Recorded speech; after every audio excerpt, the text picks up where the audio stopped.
बोलो प्रभु शिव गुरु की जय जय। हो। एक राज्य में एक ब्राह्मण और ब्राह्मणी रहते थे। ब्राह्मण मतलब जितना गंदा काम था उसमें सब में लिप्त था, वेश्याओं से उसका सबसे ज्यादा अति प्रेम था। लेकिन जो ब्राह्मणी थी बहुत सत्पुरुषी थी, मतलब हमेशा अच्छा पूजा पाठ दान पुण्य सब करना था। लेकिन अपने पति को चाह के भी वो नहीं समझा पाई। लेकिन ब्राह्मण जितना गंदा काम करता था वो कभी कोई पूजा पाठ नहीं, उसको वेश्यालय ही दिखता था, मांस मदिरा यही सब खाना यही सब करना था। तो ब्राह्मणी ने धीरे धीरे मतलब वो एक पूरा शहर ही इसी में लिप्त था। लेकिन एक दिन धीरे धीरे रहते रहते ब्राह्मणी भी वैसी हो गई। ब्राह्मण कुछ समय के बाद मर गए, मर के वो जाके भूत बन गए। भूत बन के विंध्याचल के पर्वत पर निवास करे लगे और इतना अघोर प्रचंड भूत बनल कि मतलब ओकर कोनो तुलना ही ना रहे। और कई हजार वर्षों तक वो एकदम पूरा भूत में लिप्त रहे।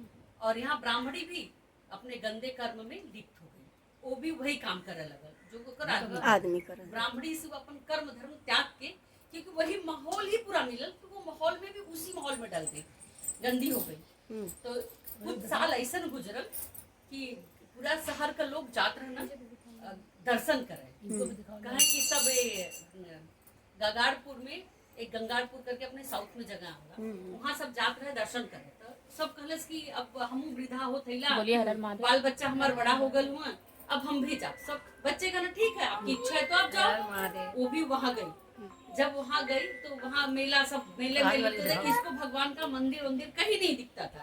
सब गंगा स्नान कर रहे हैं, दर्शन कर रहे हैं, पर इसे मेला चकाचौंध यही सब दिखता था।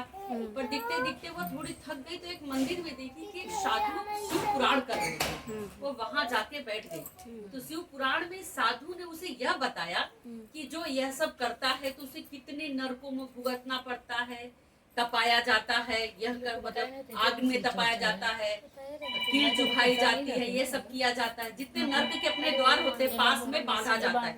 वह सुन के वह डर गई।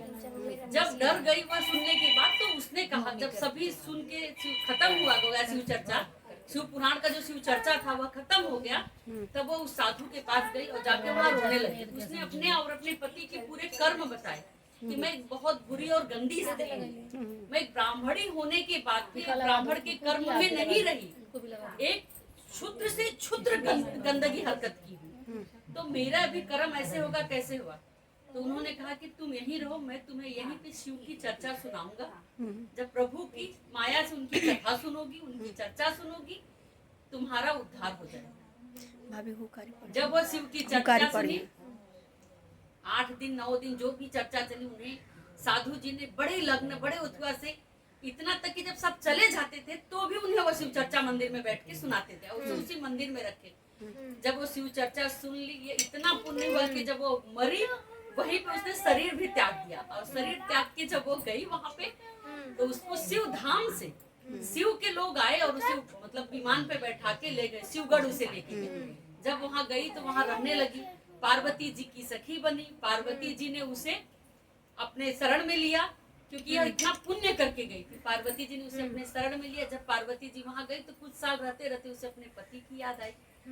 अपने गई माता के आगे अपना उनसे विनती करने लगी कि आपके जैसा कोई नहीं है, दानी नहीं है, आप बहुत बड़ी हो, आप मतलब देवी हो, जो अपनी सब विनती करते हैं सब उसने विनती किया माँ के आगे। तो माँ के आगे माँ के चरणों में बार बार नमस्कार किया। तो माँ ने कहा कि तुझे क्या चाहिए बता, इतनी विनती क्यों कर रही है। तो उसने कहा कि माँ मेरे जो पति हैं वह हैं कहाँ, वो बहुत मतलब दुराचारी थे, फिर हैं कहाँ, अगर उनके दुराचार का कुछ निवारण हो तो आप उन्हें बताइए। तो उन्होंने कहा कि ठीक है। जब उन्होंने अपने दिव्य दृष्टि से देखा तो विंध्य के पर्वत पे एक अपार भूत प्रेत के रूप में था और सबको त्रास देता था। जब वो सबको त्रास देता था तो और सबको मार के खाता था, जो भी जितना उसको हो सकता था, क्योंकि वो जिंदा भी था तो वही था। हाँ, मरने के बाद भी वो उसी में हुआ। हाँ। क्योंकि आदमी अगर जैसा जीवित है वह मृत्यु में भी अपने कर्मों को वैसा ही वैसा ही, हाँ वैसा ही। फिर वहाँ पे वह गया तो वह शिव जी ने गई, शिव जी से कहा, शिव जी ने नारद को बुलाया।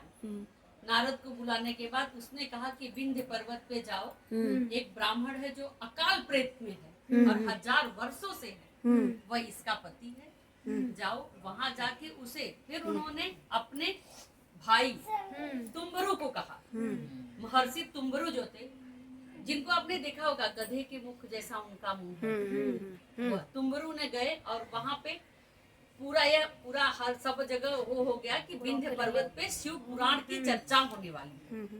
और उन्होंने वहां पे शिव पुराण के पूरे जब यह सुनने के बाद तो पूरे पृथ्वी के जितने ऋषि महर्षि सब थे, सब वहां एकत्र हो गए। तुम्बरु ने जाके पहले उसे पास में बांधा, क्योंकि वह प्रेत था इसलिए वह वैसे नहीं बैठ सकता था, इसीलिए खुद को पहले बांधा, फिर उसे बांधा कि वो प्रेत जो था वो जब सब उसको बुला के बैठा जाता तो सब पे हमला कर देता था, इसलिए उन्होंने 5 से उसके बांधा और एक जगह बांध के उसे एक पेड़ में उसे बांध दिया, वहां के पेड़ में बांध के फिर उसे वहां पे कहानी सुनाई।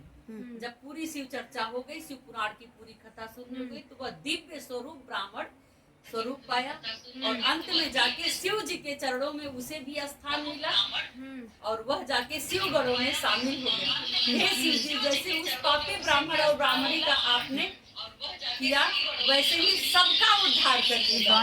बोलो शिव शंकर महाराज की जय, उमापति गौरी की जय, बोलो भोलेनाथ महाराज की जय, बोल साचे दरबार की जय। हो गया।